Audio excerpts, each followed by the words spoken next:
and welcome back to another episode of Guppuccino. I hope you're at ease, relaxed, and if you've not done it yet, make your favorite cuppa, sit back, throw your feet up, and get ready for some amazing conversation. Joining me today is Pamela Puja Kirpalani. She is an international life coach, an NLP trainer, and an author of an amazing book. So thank you, Puja, for joining me here today, and welcome back again. Yeah, thank you, Apajita. It's so great to be here, and second time around. First time was fantastic as well. Thank you so much. You know, Puja, when we did this conversation last time, and you gifted me your book, and I read the book, and I did message to you as well that it's a lovely book. What I didn't know at that point in time was that it's going to become a lot like a reference book for me. Right. Because so next to my bedside where I sleep, I have about 3 to 4 books which are always lying there. And my husband was like, are those books that you need to read? Because they've been lying there forever. And I was like, no, these are books that I've read. And, you know, there are parts of the books that have really resonated with me. And I just keep going back to it. And your book is definitely one of them because, you know, it's so beautifully broken up into 11 different sections. So, you know, whether I'm like struggling with an aspect of, say, acceptance or, you know, some forgiveness or creativity, anything, you know, it's just so easy to go back, so easily written. And it's a wonderful book. It's a great book. And that is why when I saw your story, which you posted for your followers, asking would they want a book for teenagers on those lines, I just jumped to the idea. I did because, one, I have a kid who's about to be a teenager, and this conversation is going on all around me. I've attended workshops, and I do see glimpses of the changes coming in. Yeah. And I just feel it's going to be such an empowering tool, not just for the parents, but I think for the child as well. Yes. It was my daughter who inspired me to write it.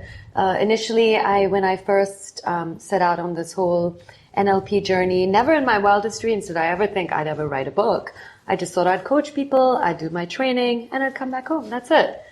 And then one day, and I love quotes. So if you see my feed, it's full of quotes, and I get very inspired by quotes. They stick in my head, and I thought, let me create a little book of really good quotes and keep it by people's bedside, like a small one, like this big. Okay. And then my daughter, I showed it to her, and I was like, I think I'm going to do this. And, and she goes, Mama, why wouldn't you write a book, Right. And so at first I was a little taken aback, and I was like, I don't know if that's really, But then I realized I had so much content just sitting at my fingertips. I had Harvard Business Journals. I had, all Psychology Today resources, my NLP work as well. I had just a myriad, and I love to read just like you. One day I sat down, I said, okay, it was 2017 and it was Jan. And I said to myself, okay, I'm going to follow what Samara said. I'm just going to write this entire year. So I canceled all my coaching. I canceled all my trainings that year. I told the institutes, I was like, look, I'm just taking a break. Ended up writing whole from Jan to December. I would turn on my laptop and I would stop writing the minute the laptop died. And that was my policy. And I wasn't going to go below that time period, and I wasn't going to go above it, And so that's how I steadily wrote. It was a very consistent practice, and one of the chapters is on consistency, and, it's all about small chunks of dedicated practice every day. And nothing coming in the way of it at all. And that's how Whole came to be. So you're right, I put out that story on social media because I wanted to assess, firstly, the people that do have Whole, would they pick it up for their teenager? Right. And the response I got was phenomenal, on that story. It was like everyone wants it for their kids. And truth be told, actually, I owe it to them because it was my daughter in the first place who 5 years ago inspired me to write this book. Right. So I think I will now, start looking at how to go about it, and I will create a whole for teenagers. Okay, that's Yeah. that's great to know, because over time I've realized us as parents, we're Yeah. not like our own parents. Kids have changed as well. Yeah. And there's a lot of stress and anxiety. But when I was growing up, Yeah. the usage of words like stress and anxiety, I really don't remember using it. I mean, I think Yeah. I came to terms with it much, much later in life. Yeah. Maybe when I started working, not even in college. Yeah. But today, if I speak to even my 8-year-old, he's like, "Oh, I'm so stressed. I have to do this." Yeah. It's Yeah. just become a very deep part of their conversation. What, according to you, is one of the biggest reasons for this? So you're right, because everywhere you turn, everyone's talking about stress and anxiety. And it's become a bit of a tagline in schools now, At one point, it was almost cool to have anxiety. I remember just a few years ago. I too also wasn't exposed to it until my late 20s. I think right now at this point, because our children are so overexposed at the moment to too many different topics, too much overstimulation on TikTok, Instagram, just constant scrolling. I think there's an overload of information, and that is what's causing things like ADHD. It's causing, where they're not able to focus. Memory is a huge issue now as well for kids, because the brain's survival mechanism is, when it's got an overload of information, is to try and cancel, to skip and erase and cancel, bits, so that whatever gets retained stays in the memory. So it's an overload of information for our kids. The scrolling is making them attention deficit. Okay. They're hyper aroused because Yes. there's so much dopamine being, offered in these videos and music, and it's a sad fact of life that they have these literal, like I would say, these devices, these phones are literal brain eaters. I would probably say. So when we were young, we never obviously had all this. So our source of entertainment would maybe to watch Friends on, And a very limited time. on a limited time, exactly. By one episode we'd be done. Yeah. And then we'd go down and we might, meet a friend and, walk to the mall Yeah. and go grab an ice cream. Because of this overexposure, girls are also having a lot of pressure now to, not just girls, even women, adults are having to live up to certain standards.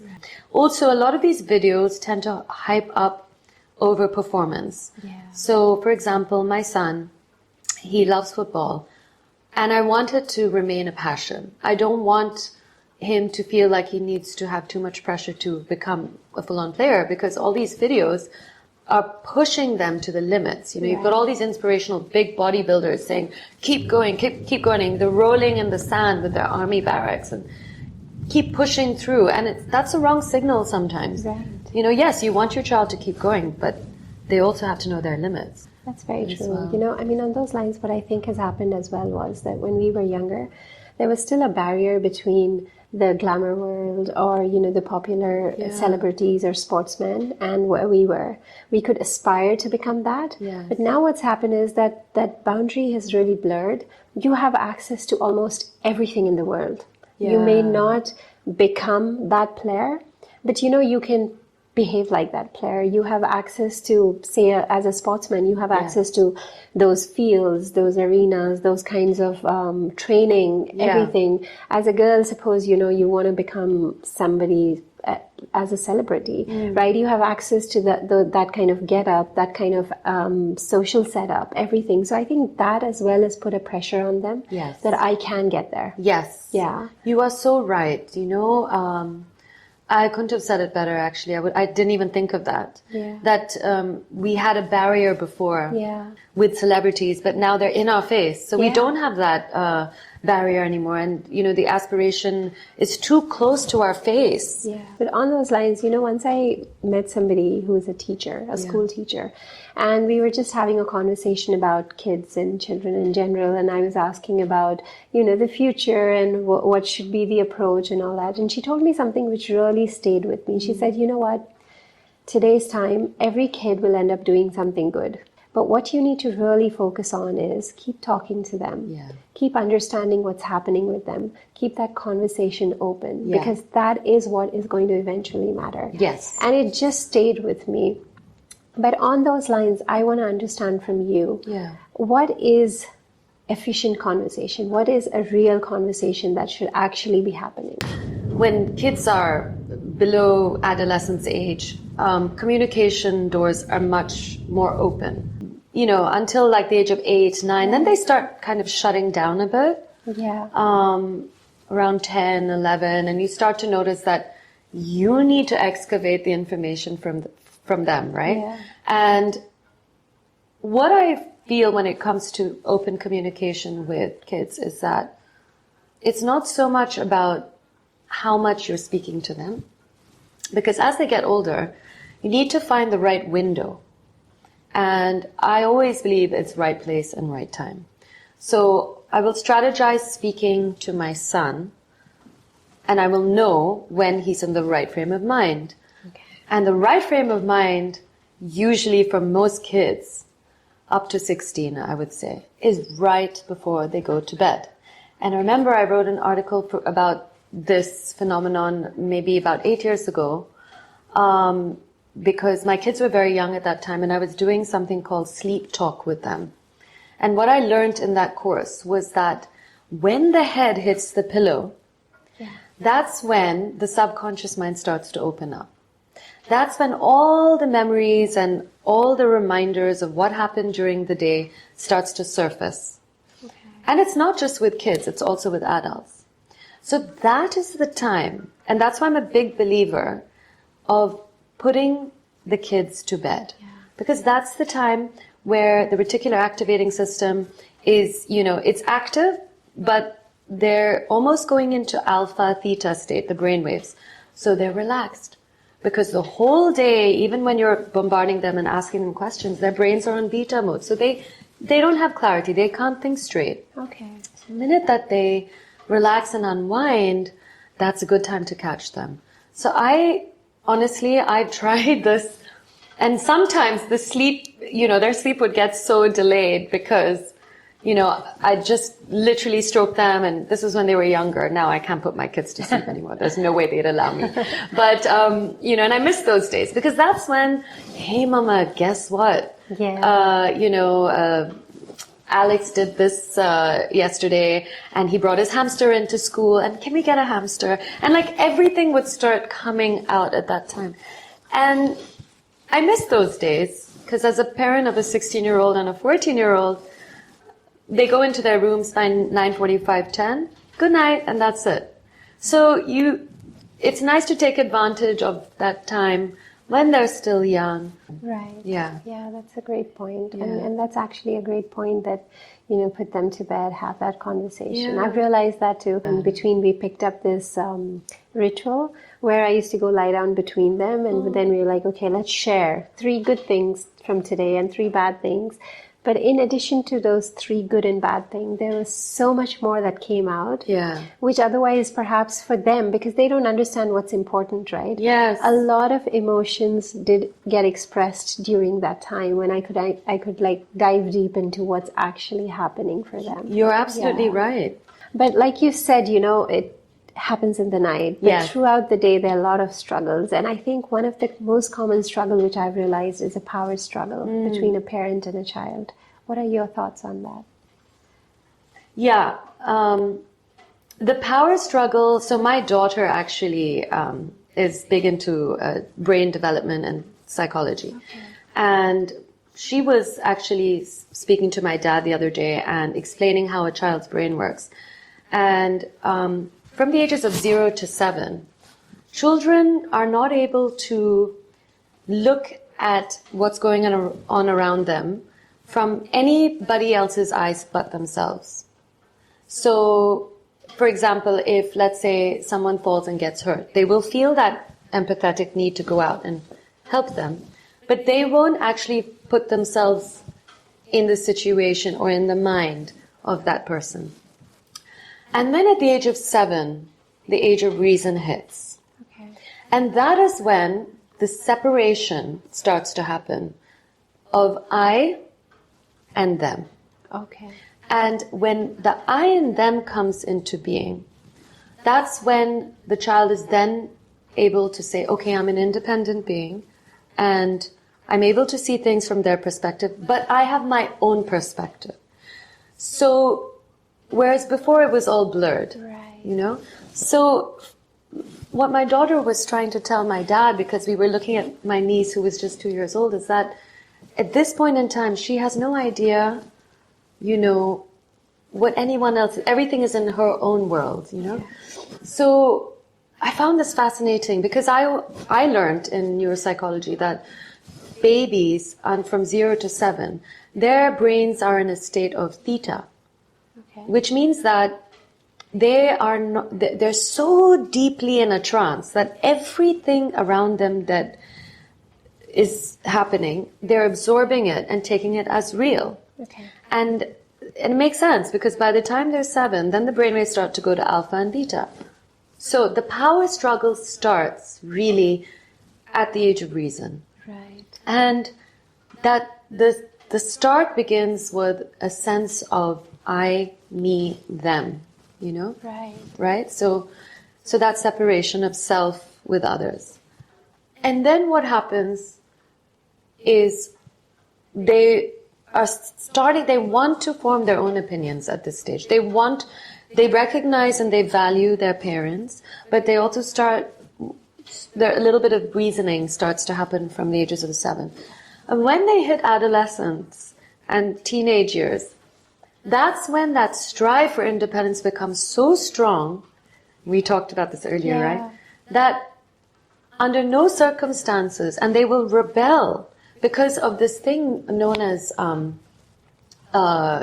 cognition, right? So we have something where if anyone challenges what we know to be true, then that messes with our cognitive beliefs. And anything that messes with our cognitive beliefs ends up becoming a threat to us. Because then whatever we know has been invalidated.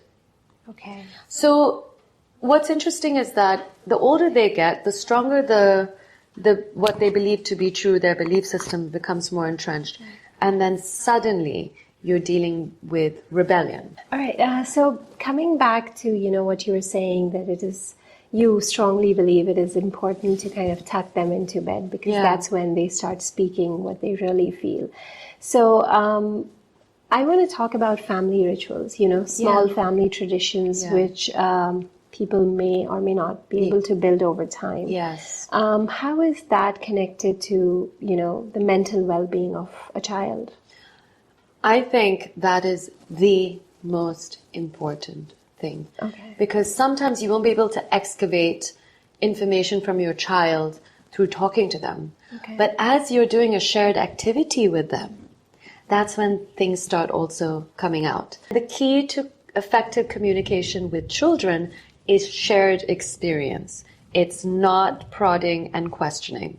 Okay. When we're doing different things from our kids, even if we're standing and they're sitting and we're speaking to them, cognitively, even that is like a distortion. Right. Because for people to be comfortable with you, you need to be in rapport. And to be in rapport, you need to be doing something similar. They need to feel like they're similar to you in some way. Right. And you asked about traditions. That is by far, now Sam will be going to college in 2 years. I wish I had done more of this. You see, we never had a car. We would take taxis and we would, get Ubers and this and that as the kids grew up. And just recently, a few months ago, my husband got his license and started driving. And getting into the car with the kids has become a family tradition because we all take turns playing each of our music. All the jokes start coming out. We end up teasing their papa, which is the most fun. But that is actually such a vital part of our bonding. So now, if we have to go somewhere, the kids will say, but is Papa going to drive? Are we going to go in the car? And when we say yes, okay, we'll come. Otherwise, it wasn't. That's a family tradition. It's something so simple as going in the same car together.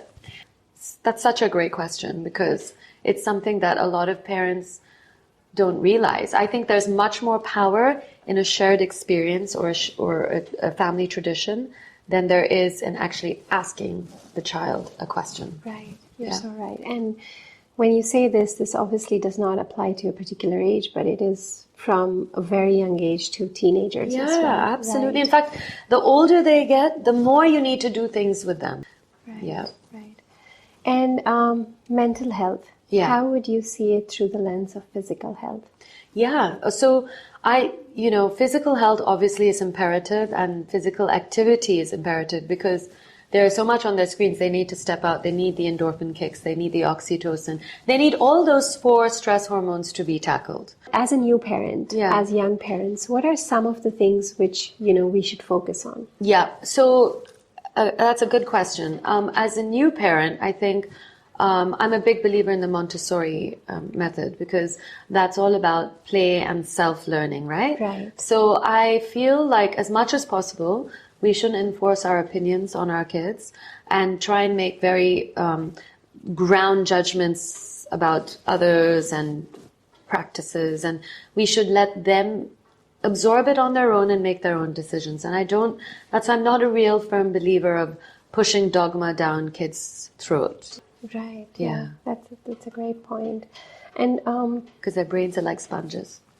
Right. And until 7, they're absorbing everything and they believe everything.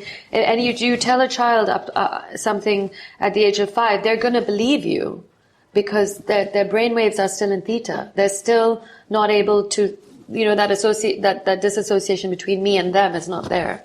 Okay. Coming back to, how we can help children. Yeah. Whenever we board the plane, there's this air hostess demonstrating the safety guidelines, right? And she'll always say, put on your mask before you help your child. Yeah. So taking that into consideration, do you think we as parents need to kind of address our issues first? How can we possibly give to them our best if we don't feel good? Yeah. How do we step back and say, what can I do for myself now so that I'm better for others? So that self-nurturing is very important. Right. Yeah. So it's fine. We have to do it. We have to. So sometimes, a behavior from a child kind of triggers a parent's childhood memory, of hurt, of anger, of any of those emotions. And sometimes what a parent does is, in order to kind of protect the child, shuts themselves off from it, right? So what are your thoughts on that? So when you say a childhood, is it their behavior that's triggering the parent, or something that the child is going through in school or outside? It can be both. Right? Yeah. As in, it could be something that a child is going through. Yeah. But because the child is going through, I am reminded of perhaps something that I went through. Yes. So it does come down to the emotion. Maybe the child is equipped to handle it, but I feel I couldn't do it. Yeah. So I come and, step in the wrong way. Okay. So I get triggered of my own past, and I start putting that perhaps as a barrier for my own child. Yeah, so good, so nice. What a beautiful question, actually. So trauma is such a big part of our lives, and we all have a lot of unresolved trauma. And when we see what we went through as a child surface in our kids' lives, I'm sure you have as well, you feel a sense of injustice, almost like, why is this repeating itself?